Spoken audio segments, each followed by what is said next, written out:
The morning light filtered through the blinds of Jordan's apartment, casting stripes across the scattered papers covering their kitchen table.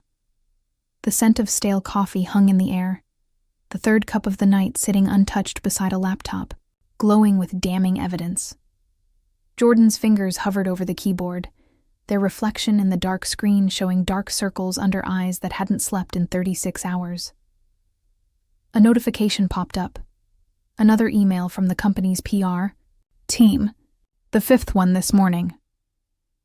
Jordan didn't need to open it to know what it said. The same corporate platitudes about internal reviews and taking all claims seriously. Empty words designed to buy time until the storm passed. The phone buzzed. Against the wooden table, vibrating its way toward the edge, Mom's face flashed on the caller ID again. 14 missed calls today alone. Jordan flipped the phone over without answering, watching as the screen went dark. On the laptop, the blog post stared back at them. The words Jordan had stayed up all night carefully crafting, each sentence weighed and measured for maximum impact with minimum emotion. Just facts, dates, screenshots. The digital paper trail of 6 years of stolen ideas and appropriated credit. Jordan's finger hovered over the trackpad. One click would send it live. One click would make public what the family had spent years smoothing over behind closed doors. The familiar doubt crept in. Was this really worth it? Would anyone even care? Then Jordan's eyes fell on the framed photo on the bookshelf. Their college graduation, standing slightly apart from the family, while Lila dominated the center in her designer dress, already angling to make sure she was the focus of every shot. That had been the day Jordan's professor had pulled them aside to whisper, "You're the real talent in that family. Don't let them make you small." The mouse clicked. The post went live at 9:17 a.m. By 9:45, Jordan's inbox began flooding. First from colleagues, then industry reporters, then the tidal wave of social media notifications. The hashtag #CarterGate started trending by 10:30. At 11:07, Jordan's former assistant sent a text. They just pulled Lila out of the client meeting. HR's locked in emergency session. Jordan sat motionless at the table, watching the digital storm unfold. The carefully curated receipts, email chains showing Lila begging for just a little help, with presentations that later won awards under her name. Slack messages where Jordan's ideas were repackaged as Lila's brainstorms. Even that damning voice recording of Lila laughing about how Jordan would get over it like always. They all told a story the world was finally seeing. The apartment doorbell rang at noon. Jordan peered through the peephole to see their father standing stiffly in the hallway, his usual polished demeanor fraying at the edges. "Jordan, open this door." His voice carried the same tone he used in boardroom negotiations. Jordan leaned their forehead against the cool wood of the door. "Why? So we can pretend this never happened again?" "Damn it, Jordan." His fist hit the doorframe. "Do you have any idea what you've done to your sister's reputation?" A bitter laugh escaped Jordan's lips. "Funny. She never cared what she did to mine." Silence. Then the sound of dress shoes clicking away down the hallway. Jordan returned to their laptop where the comments section was exploding with similar stories.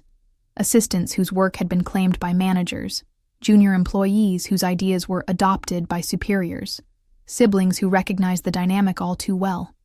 At 2 p.m., the company issued a statement placing Lila on administrative leave pending investigation. At 3:45, Mom finally left a voicemail, her voice shaking with barely contained rage. "How could you do this to family?"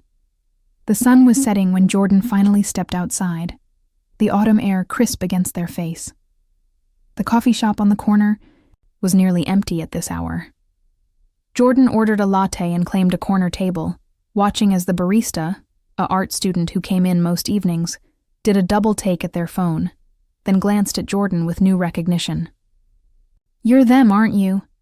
the barista whispered, sliding Jordan's drink across the counter with a slip of paper tucked under the cup. "My boss steals my designs all the time. Thank you."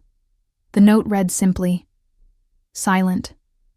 No more Jordan sipped the latte, watching through the window as their phone lit up with yet another call. They didn't need to check to know it would be Lila, probably from some private number now that her work phone had been confiscated. Across the street, a digital billboard flickered to life with an ad for one of Lila's, no, Jordan's, campaigns. The irony wasn't lost on them.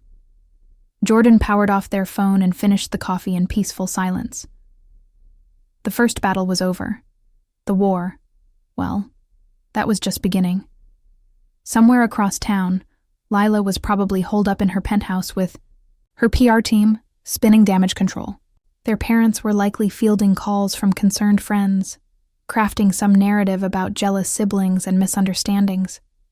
But for the first time in years, Jordan wasn't there to play their assigned role in the family drama.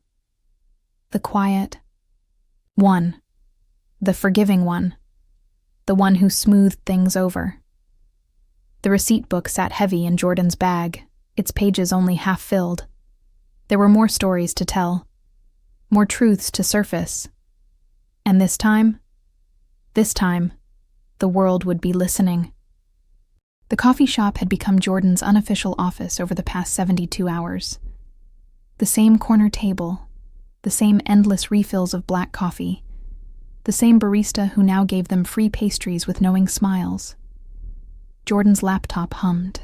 With activity, 3 different news outlets had requested interviews. A former colleague had slid into their DMs with more evidence of Lila's creative borrowing, and their blog analytics showed the post had been viewed over 2 million times. Notification popped up. An email from the company's legal department. Jordan braced themselves before clicking. "We take intellectual property claims seriously." The corporate speak barely concealed the panic underneath. Jordan smirked as they scrolled to the attached settlement offer. A 6-figure number, contingent.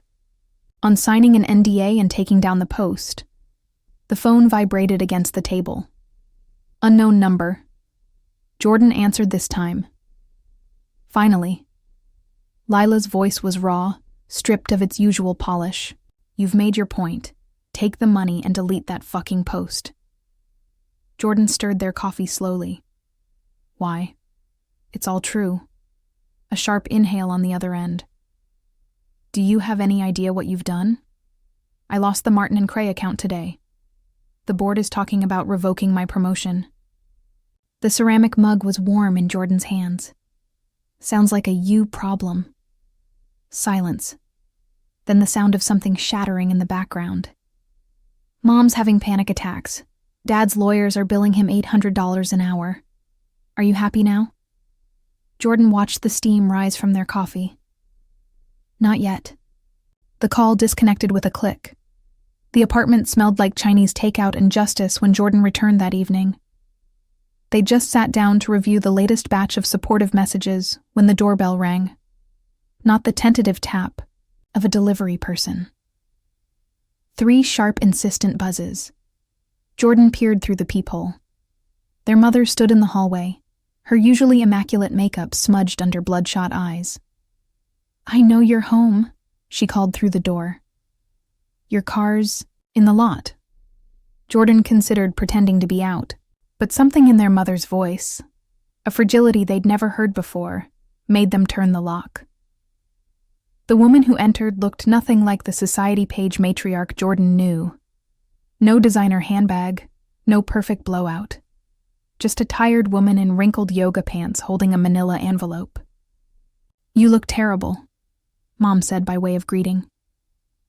Jordan snorted. "Right back at you." The envelope hit the kitchen counter with a thud. "Your father's latest offer. More than you'll make in 5 years at that little agency of yours."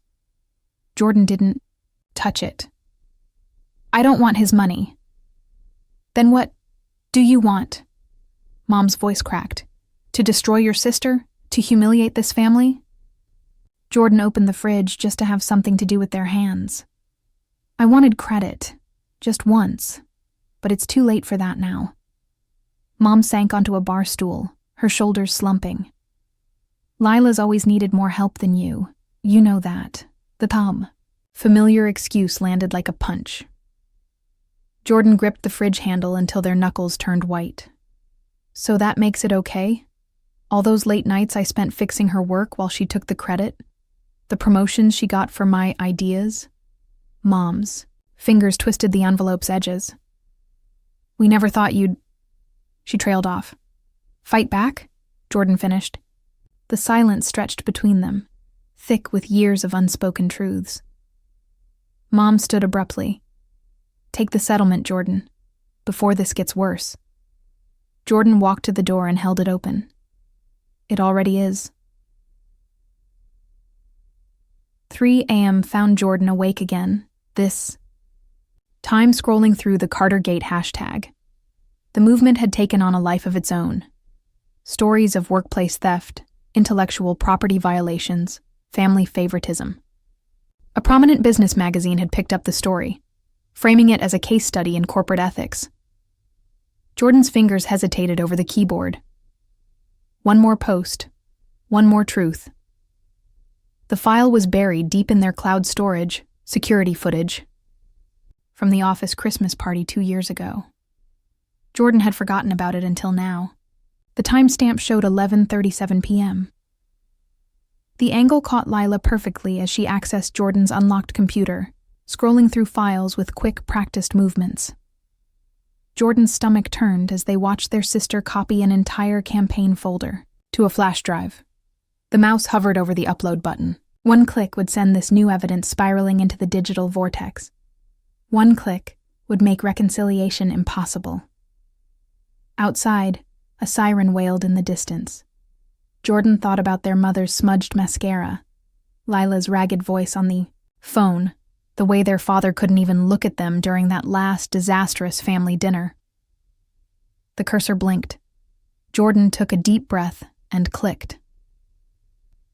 By dawn, the video had been viewed 500,000 times. The company's stock price dropped 7 points in pre-market trading. 3 more women from Lila's department had come forward with similar stories. Jordan sat on their fire escape watching the sunrise, the receipt book open to a fresh page. The entry was brief. Day 4. They finally understand what too far really means. The coffee shop would be opening soon. Jordan grabbed their laptop bag, leaving the settlement envelope untouched on the counter. The game wasn't over yet. The rain pattered against the coffee shop windows as Jordan scrolled through the latest headlines on their laptop. Carter resigns. Amid growing scandal, blared the business section of the Times. A grainy photo of Lila leaving her office building, with a box of belongings accompanied the article, her normally flawless hair plastered to her face by the downpour. The barista, Maya, according to her name tag, set down a fresh Americano without being asked. On the house, she murmured, nodding, toward Jordan's screen. My last boss pulled that same shit. Jordan offered a tired smile. 7 days since the first post. 7 days of media storms, legal threats, and 14 more voicemails from their parents, each one progressively more desperate. Their phone buzzed with a calendar alert. Lila's board hearing, 10 a.m. Jordan had no intention of attending, but the reminder sent a jolt through them nonetheless. Today would be the day their sister officially lost everything Jordan had helped her build. Thikin. Coffee burned Jordan's tongue as they took the first sip. Bitter. Appropriate. A shadow fell across the table. Jordan Carter? Jordan looked up to find a woman in a sharply tailored suit holding out a business card. Vanessa Pierce, investigative reporter, The Atlantic. You've got 5 minutes before my editor calls, Jordan said, closing their laptop. Vanessa slid into the chair opposite without waiting for an invitation. I'm not here about Lila. She pulled out a voice recorder. I'm here about Richard Carter's offshore accounts. Jordan's fingers tightened around their mug.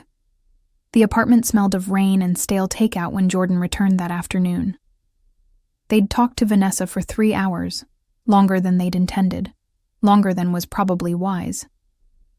But the Reporter had come prepared with documents, with timelines, with questions about financial discrepancies that went far beyond stolen marketing campaigns. Jordan's hands shook as they poured a drink. The tumbler clinked against the counter when they set it down too hard. All these years, they'd thought the worst of their family's sins was favoritism, petty theft of ideas, emotional neglect. The files Vanessa showed them painted a different picture entirely. The doorbell rang at 6 p.m. Jordan didn't bother checking the peephole this time. They already knew who it would be. Richard Carter stood in the hallway, his usually impeccable suit wrinkled, his tie loosened. The bags under his eyes mirrored Jordan's own. "We need to talk," he said, voice gravelly. Jordan stepped aside. The confrontation was quieter than Jordan expected. No shouting, no broken dishes. Just their father slumped at the kitchen table, a man suddenly looking every one of his 62 years. "How much do you know?" Richard asked, staring at his folded hands. Jordan set Vanessa's documents on the table between them. "Enough." The pages showed transfers, hundreds of them, from company accounts to offshore holdings. Some dated back to Jordan's college years, all carefully hidden behind shell corporations with innocuous names. Richard didn't touch the papers. "It's not what you think." "Really?" Jordan's voice cracked. "Because it looks an awful lot like embezzlement." A long silence. Then, "Your mother's treatments," Richard said quietly. "The experimental ones insurance wouldn't cover. The clinics in Switzerland." Jordan's breath caught. Richard finally looked up, his eyes red-rimmed. "I never stole from the company. I borrowed. I was going to pay it all back once the merger—" "Stop." Jordan stood abruptly, chair scraping against the floor. "Just stop. The excuses, the justifications, the way their family always twisted wrongdoing into some noble sacrifice." Jordan walked to the window, staring out at the rain-slicked streets below. Lila knew, didn't she? Richard's silence was answer enough. Of course she had. That's why she'd been so reckless with stealing Jordan's work. She'd grown up watching their father take far worse and suffer no consequences. Jordan turned back to face him. "Vanessa's article runs Monday. With or without my comment." Richard's face crumpled. "Jordan, please, get out." 3 a.m. The receipt book lay open on Jordan's desk, a fresh entry illuminated by the glow of their laptop. Day 8. The rot goes deeper than I imagined. The documents Vanessa had left were spread across the desk. Bank statements, wire transfers, a damning paper trail that led straight to Richard Carter's offshore accounts. But one page stood apart from the rest. Medical bills from a Swiss clinic, all made out to Linda Carter. Jordan's fingers hovered over their phone. 14 new calls today, all from Lila, none from Mom. The cursor blinked on a half-written email to Vanessa. Off the record, about those medical records. Outside, the rain had stopped. The city glistened under the streetlights, quiet in the hour before dawn. Jordan deleted the sentence and started over. The truth would come out. All of it. But some revelations, Jordan decided, were better made in person. The private investigator's office smelled like stale cigarettes and burnt coffee. Jordan sat across from Marty Kowalski, a grizzled ex-cop who specialized in financial forensics, watching as he scrolled through the documents Vanessa had provided. "Your old man's got himself in deep," Marty muttered, tapping a yellowed fingernail against one of the offshore account numbers. "These transfers, they don't just disappear, not even for Richard Carter." Jordan's phone buzzed in their pocket. Another call from Lila. They silenced it without looking. "How much are we talking?" Marty whistled through his teeth. "Conservative estimate? $3 million, easy. Maybe more if we follow the trail to the Caymans." The number should have shocked Jordan. Instead, it settled into their chest like a stone. $3 million siphoned from company accounts. $3 million their father had sworn was just borrowed. $3 million that explained why Lila had always gotten away with everything, because Richard couldn't afford scrutiny. Marty slid a business card across the desk. You want my advice? Get a lawyer before Vanessa's article drops. This kind of scandal tends to splash. Jordan pocketed the card. They already knew which lawyer they'd call. The one who'd represented whistleblowers in 3 high-profile corporate fraud cases. The one who didn't care about the Carter family name. The rain had started again by the time Jordan stepped outside.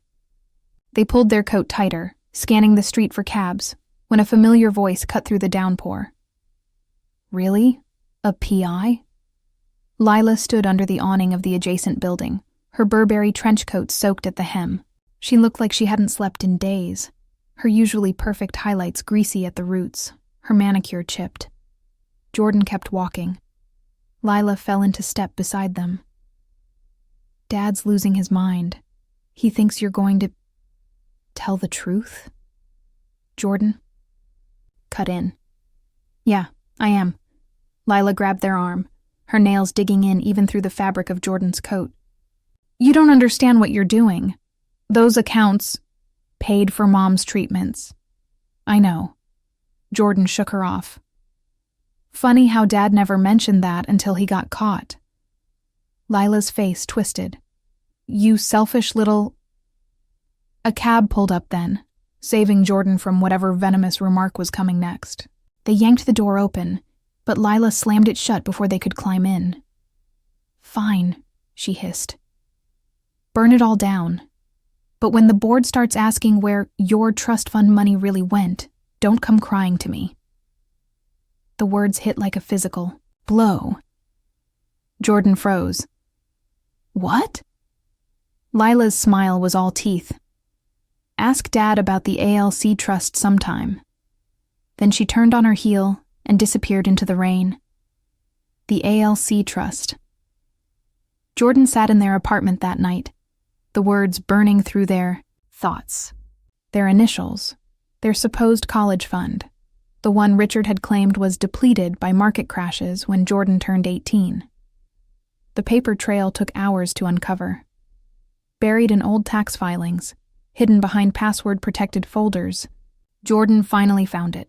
A trust established at their birth with a $250,000 inheritance from their grandmother, and the withdrawal records. Every penny gone by Jordan's 18th birthday. Transferred to an LLC with a familiar name, Linden Holdings, the same shell company that had paid for Lila's apartment in Paris. Jordan's vision tunneled. They reached for their phone, fingers hovering over Vanessa's contact. This would make the story nuclear. This would guarantee prison time. But something stopped them. A memory surfaced. Jordan at 16, sitting in the hospital while Mom underwent another round of tests. The way Richard had paced the waiting room, his face ashen. The way he'd snapped at Jordan to stop asking about medical bills. We're handling it. Jordan's finger moved away from Vanessa's number. Instead, they dialed a different contact, one they hadn't called in years. The phone rang twice before a familiar voice answered. Jordan? Their mother sounded frail. Is everything... We need to talk, Jordan interrupted. All of us. Tonight. The family home looked different at midnight. Darker. Smaller somehow. Jordan stood in the foyer, rain dripping from their coat onto the Persian rug their mother had always been so precious about. No one cared about water stains now. Richard emerged, from his study first, his face drawn. Linda followed, wrapped in a robe that hung too loose on her frame. Only Lila was missing, probably still licking her wounds somewhere. Jordan didn't sit, didn't accept the drink Richard offered. They simply laid the trust documents on the coffee table and waited. Linda was the first to break. She let out a soft sob, her hands fluttering to her mouth. Richard sank into his chair. I can explain. Don't. Jordan's voice was steel. Just tell me one thing. Was any of it true? The treatments? The clinics? A beat of silence. Then, yes. Linda's voice was barely a whisper. But not for me. The room tilted. For Lila, Richard continued heavily. The boarding school she hated? It was a treatment facility. The Paris apartment? We needed French specialists. Jordan's breath came short. What's wrong with her? Linda's tears fell freely now. Borderline personality disorder. Severe, the kind that she trailed off, but the implication hung in the air. The kind that destroys lives. All the pieces clicked into place. Lila's pathological lying, her inability to feel remorse, the way she'd steal and cheat and manipulate without hesitation. It had never been simple favoritism. It had been damage control. Jordan's knees gave out. They caught themselves on the arm of the sofa, the receipts in their bag suddenly weighing 1,000 pounds. Richard looked older than Jordan had ever seen. Him. We protected you by giving her everything. Maybe too much. A hysterical laugh bubbled up in Jordan's throat. All these years they'd thought themselves the neglected child. The afterthought. Turns out, they'd been the lucky one. The receipt book lay open on Jordan's desk at dawn, a single line written in shaky script. Day 9. The truth changes nothing. And everything. Outside, the rain had finally stopped. Somewhere in the city, Vanessa Pierce was putting the finishing touches on her exposé. Somewhere, Lila was probably burning evidence. And Jordan? Jordan sat in the quiet, staring at their phone, at the half-written text to Vanessa, asking for 48 more hours. The cursor blinked, waiting. The morning sun streamed through the blinds of Jordan's apartment, casting long stripes across the scattered documents on their desk. The ALC trust papers lay at the center, edges worn from being handled too much. Jordan hadn't slept. The revelation about Lila's diagnosis played on a loop in their mind. Every family argument, every stolen opportunity, every time their parents had looked the other way suddenly reframed. Their phone buzzed. Vanessa. Article's done. Running tonight unless you have that comment for me. Jordan stared at the message. 48 hours had come and gone. They'd promised Vanessa an answer by dawn. The cursor blinked in the reply box. Off the record, Jordan deleted it. Meet me at the coffee shop. 1 hour. Maya wasn't working today. A new barista handed Jordan their usual Americano without recognition. Vanessa sat in the back corner, her laptop open, fingers flying across the keys. She didn't look up when Jordan slid into the chair, opposite her. I'm listening, she said, still typing. Jordan set a thumb drive on the table between them. Everything's on here. Offshore accounts, wire transfers, the medical records. Vanessa's fingers stilled. She eyed the drive but didn't touch it. And I need you to leave Lila out of it. Vanessa leaned back, arms crossed. You know I can't do that. She's the link between the embezzlement and the... She's sick, Jordan interrupted. The words tasted bitter. Clinically, the kind of sick that explains everything. Vanessa studied Jordan's face for a long moment. That's not an excuse. No, Jordan agreed. But it's context. The coffee shop hummed around them. Students studying, freelancers tapping at keyboards, the occasional hiss of the espresso machine. Normal people with normal problems. Vanessa finally picked up the drive. I'll think about it. Jordan knew that was the best they'd get. The apartment smelled like lemon cleaner when Jordan returned. They'd barely stepped inside before the doorbell rang. Not the tentative buzz of a delivery person, but the incessant pounding of someone who wouldn't be ignored. Lila Jordan opened the door. Their sister looked wrecked. Eyes bloodshot, hair tangled, yesterday's makeup smudged. Down her cheeks. She pushed past Jordan into the apartment, her designer purse knocking over a stack of mail on the entry table. You told Vanessa. she accused, spinning to face Jordan. Jordan closed the door slowly. Not about you. Lila barked a laugh. Bullshit. You've been waiting for this since I protected you. The words came out sharper than Jordan intended. Silence. Lila's expression flickered. Confusion, suspicion, then something dangerously close to hope. Why? Jordan walked to the kitchen, needing space. Because Mom and Dad were right about one thing. Some things are family business. Lila followed, her heels clicking against the hardwood. Since when do you care about family? Since I realized you never had a choice. The thought stuck in Jordan's throat. Instead, they said, Vanessa's article drops tonight. Dad's going down for the embezzlement. But your name won't be in it. Lila's breath hitched. For a moment, she looked like the girl Jordan remembered from childhood. Before the lying, before the stealing, before the disorder took hold. Then her mask slid back into place. I don't need your pity. Good, Jordan said. Because this isn't pity, it's a truce. Lila's phone buzzed, a notification from her lawyer. She glanced at it, then back at Jordan. Dad's filing for divorce. The news shouldn't have shocked Jordan, but it did. Because of the scandal? Because Mom's the one who tipped off Vanessa. Lila's smile was all teeth. Turns out she's been planning her exit for years. The treatments were just cover. The floor tilted beneath Jordan. All those hospital visits, all those relapses. Had any of it been real? Lila turned to leave, pausing at the door. For what it's worth, I would have been a better sister if I could have.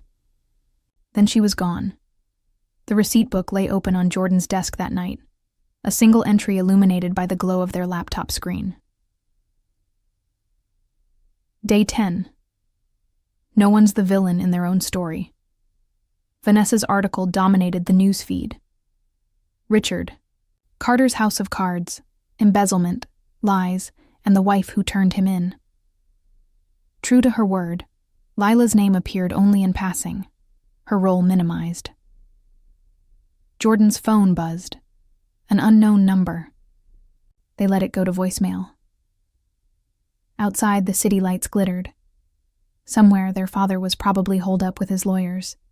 Somewhere, their mother was starting a new life. Somewhere, Lila was being Lila. And Jordan closed the laptop.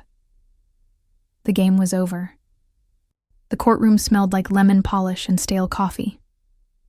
Jordan sat in the back row, hands folded tightly in their lap, watching as their father stood before the judge. Richard Carter looked smaller in person than he did on TV. His tailored suit hanging slightly loose, his once impeccable posture slumped under the weight of the charges. Embezzlement. Wire fraud. Tax evasion. The prosecutor's voice droned on, listing each count with clinical precision. Jordan barely heard the numbers. $3.2 million siphoned over 12 years, hidden in offshore accounts with names like Blue Water Holdings and Linden Art Preservation. A hand touched Jordan's shoulder. They turned to find Lila sliding into the seat beside them, her dark sunglasses hiding what Jordan knew would be bloodshot eyes. She smelled like vodka, an expensive perfume. You came, she murmured, as if surprised. Jordan didn't answer. They'd told themselves they were here for closure. The truth was messier. Some twisted sense of loyalty, maybe.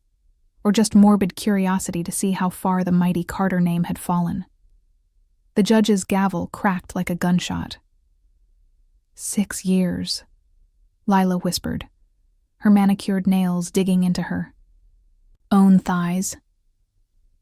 He'll be 70 by the time he gets out. Jordan watched as the bailiffs led their father away. Richard didn't look back. The cemetery was quiet except for the crunch of gravel under their shoes. Jordan followed Lila down the familiar path, past rows of weathered headstones to the one that mattered. Eleanor Carter. beloved mother and grandmother. Lila set down the bouquet, white lilies, their grandmother's favorite, and removed her sunglasses. Her eyes were red-rimmed but dry. She'd hate what we've become. Jordan said nothing. Eleanor had been the only one who'd truly seen them. Lila's brilliance and cruelty, Jordan's quiet strength and resentment. She'd died before the worst of it, before the stealing and the lies and the very public unraveling of the Carter name. Lila lit a cigarette with shaky hands. Mom's in Bermuda, you know, with her tennis instructor. Jordan had heard. The divorce. Papers had been filed within hours of Richard's arrest. Linda hadn't waited for sentencing. She knew, Lila continued, exhaling smoke. About the embezzlement, about everything. She just didn't care until it affected her. A breeze rustled the lilies. Jordan thought of the medical records, the Swiss clinics, the years of excuses. Were you ever really sick? Lila's smile was razor thin. Does it matter? It didn't. That was the worst part.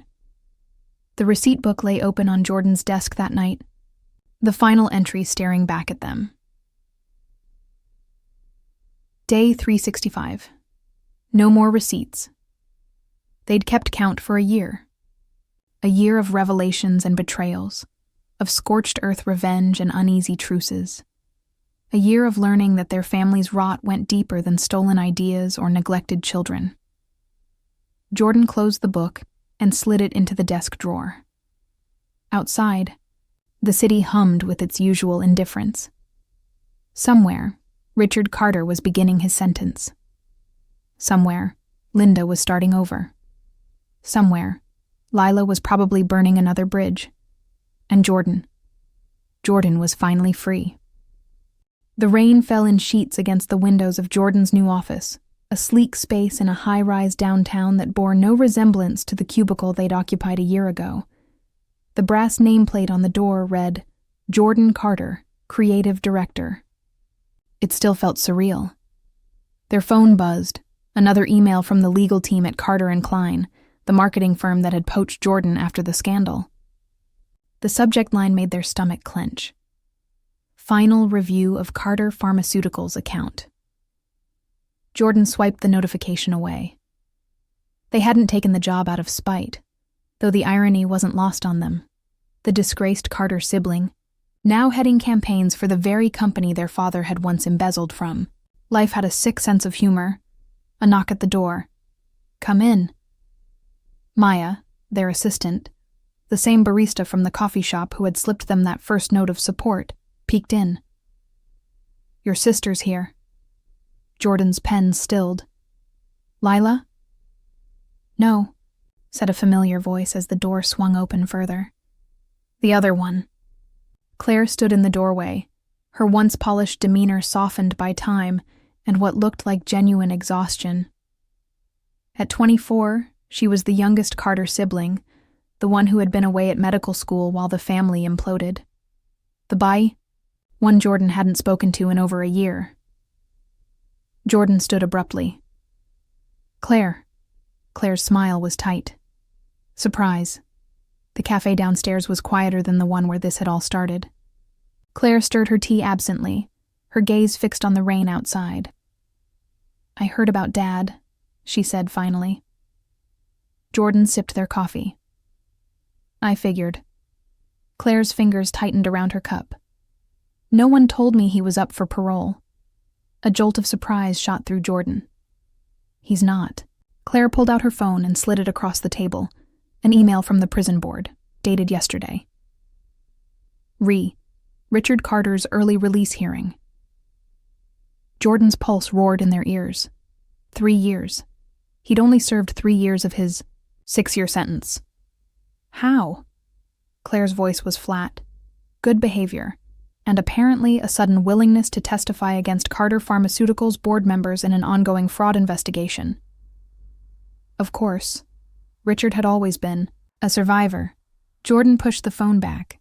Why are you telling me this? Claire met their eyes for the first time. Because Lila's the one who petitioned for his release. The coffee turned to acid in Jordan's throat. Lila's apartment was exactly as Jordan remembered it. All sharp edges and cold luxury, like a museum no one lived in. She stood by the floor-to-ceiling windows, a glass of wine in hand, watching the city below. "I wondered how long it would take you to come," she said without turning. Jordan didn't bother sitting. "What the hell are you doing?" Lila finally faced them. She looked older, softer somehow. "He's our father. He's a criminal. So am I by that logic." Lila took a slow sip of wine. "Or did you forget who actually falsified those reports for him?" Jordan had never forgotten. That had been the hardest truth to swallow, that Lila hadn't just stolen Jordan's work. She'd been Richard's accomplice long before Jordan ever went public. "He'll ruin you again," Jordan said quietly. Lila's smile was sad. "He already has." For the first time, Jordan noticed the absence of designer labels, the lack of fresh manicure. The apartment, while still luxurious, had a hollow feel, like a stage set after the play had ended. "Why now?" Jordan asked.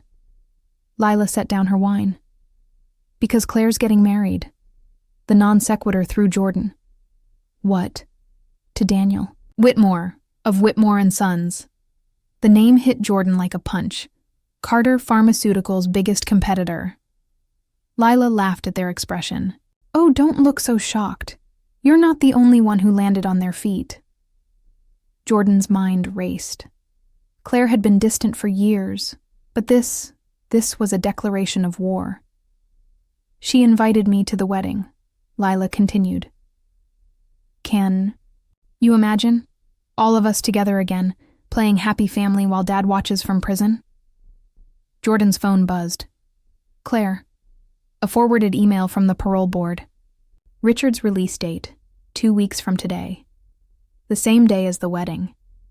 Lila's smile turned sharp. "Game on, little sibling." The receipt book was dusty when Jordan pulled it from their desk drawer that night. They hadn't written in it since the trial. Now, under the glow of their laptop, they added a new entry. Day 1, 367. The past isn't done with us yet. Outside, the rain had stopped. Somewhere in the city, Claire was planning her wedding. Somewhere, Richard was packing his prison-issued belongings. Somewhere, Lila was undoubtedly plotting. And Jordan? Jordan picked up the phone. It was time to call Vanessa. The church was too bright, the stained glass windows casting kaleidoscope patterns across the pews where the remnants of the Carter family sat in uneasy silence. Jordan adjusted their tie in the reflection of a polished hymn book, watching as guests filtered in, Claire's med school friends, Daniel's corporate allies, a smattering of society faces who had somehow avoided picking sides in the family implosion. Lila sat across the aisle, her emerald green dress a calculated contrast to the wedding's pastel theme. She hadn't looked at Jordan once since they'd arrived. The organist began playing. A murmur rippled through the crowd as the doors at the back of the church swung open. But it wasn't Claire who appeared in the doorway. Richard Carter stood there, his prison-pale skin stretched tight over sharp cheekbones, his once impeccable suit hanging slightly loose. The parole officer hovering behind him looked bored. Jordan's breath caught. Lila's triumphant smile said everything. The reception hall smelled of gardenias and champagne. Jordan watched from the sidelines as Richard worked the room, humble, now chastened, the perfect picture of a reformed man. Claire clung to Daniel's arm, her smile brittle every time her new father-in-law glanced Richard's way. "You knew." Lila appeared at Jordan's elbow, her champagne flute dangling carelessly from her fingers. Jordan didn't bother denying it. "Vanessa's article runs tomorrow." Lila's grip tightened on her glass. "What article?" Across the room, Richard laughed at some joke, his hand resting paternally on Daniel's shoulder. Jordan turned to Lila. The one about how Dad's testimony was bullshit, how he fabricated evidence against Carter Pharmaceuticals to cut a deal, how Claire's new father-in-law paid off the parole board. Lila's face drained of color. Jordan nodded toward the exit, where Vanessa Pierce stood talking to two men in suits who looked distinctly out of place at a society wedding. That's the SEC. The glass slipped from Lila's fingers, shattering on the marble floor.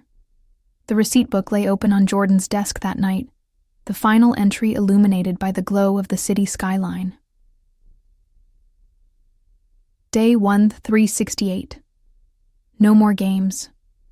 The news played quietly in the background. Richard Carter taken back into custody. Daniel Whitmore arrested for bribery. Claire's wedding photos already scrubbed from social media. Jordan closed the book and placed it on the shelf beside the others. 6 years of receipts, of betrayals, of carefully documented proof that the Carter family's rot went deeper than anyone had imagined. Their phone buzzed. Claire. Was it worth it? Jordan stared at the message, then out at the city lights. Somewhere out there, Lila was probably drowning her sorrows in overpriced vodka.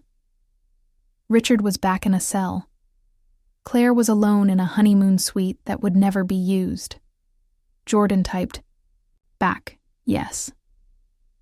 Then they turned off their phone, poured a drink, and sat in the quiet of their own hard-won peace.